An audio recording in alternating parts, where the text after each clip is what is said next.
Shalom.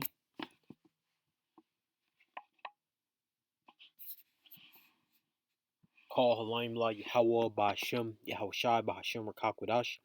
Double honors to the elders and apostles of Great Millstone who rule and teach well. And a sincere shalom to the 144,001 Now, I just finished up this movie.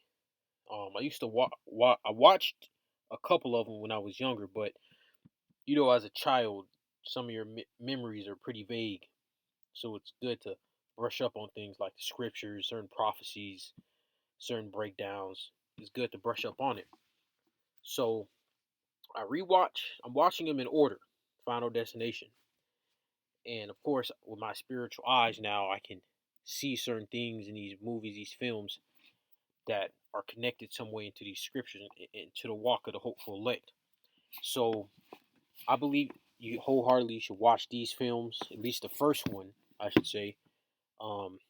They got 5 out right now, Final Destination, and then Final Destination 2, Final Destination 3.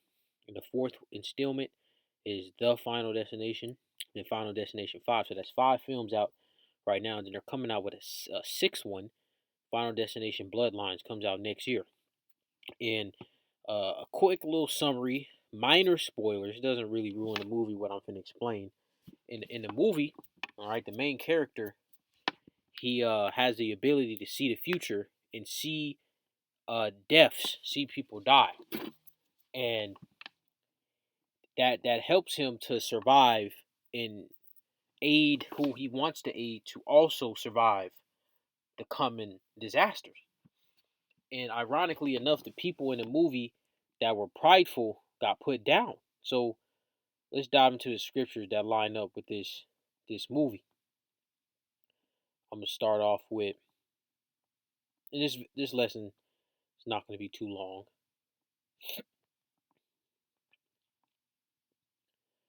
This is 1 Samuel 9:9.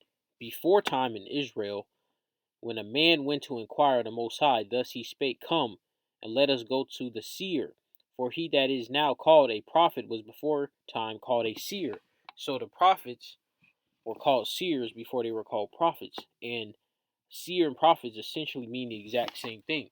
To basically a man, all right, or just an individual in general. It doesn't have to be necessarily a man to prophesy. Now the prophets in general that are out there pushing the truth with all truth and sincerity on the street corners, making the videos, are not going to be women. You understand? But you will have women, children, heathens have dreams of things that'll come to the earth. You understand? But to actually truly break down and understand these scriptures and push this word is reserved for men. Let's get that account.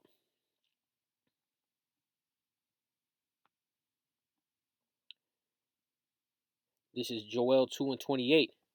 And it shall come to pass afterward that I will pour out my spirit upon all flesh, and your sons and your daughters shall prophesy, your old men shall dream dreams, and your young men shall see visions. So this is a part of prophecy for these people that don't even know what's about to happen, to see how these dreams with Jacob's trouble, the nuclear destruction, so on and so forth.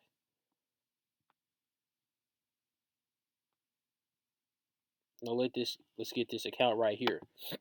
Ezekiel 34:31. And ye my flock, the flock of my pasture are men, and I am your power, saith the Yahweh. So the ones that are going to be doing this, pushing this word, having a true understanding, being a prophet, being a seer, is reserved for men, particularly the 144,000, right, the elect of the nation of Israel. Now, I don't have it on my screen, but I'm going to the concordance with that word seer, and then I'm gonna get prophet, and I'll read it out to you.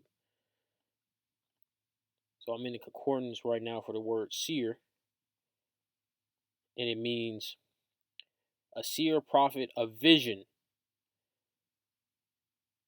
Basically someone who sees a vision, and that vision is what, seeing the future, like the main character of the first movie, Final Destination 2000, the one that came out in 2000. He could see the future. He could see how people were gonna die, and they were able to escape death because of him.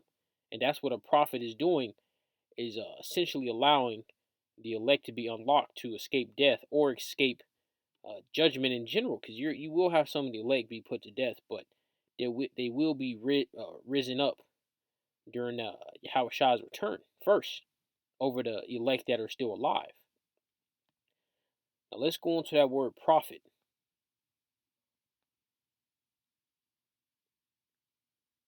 I'm gonna get it in the Old Testament, and then I'll crack at it in the New Testament.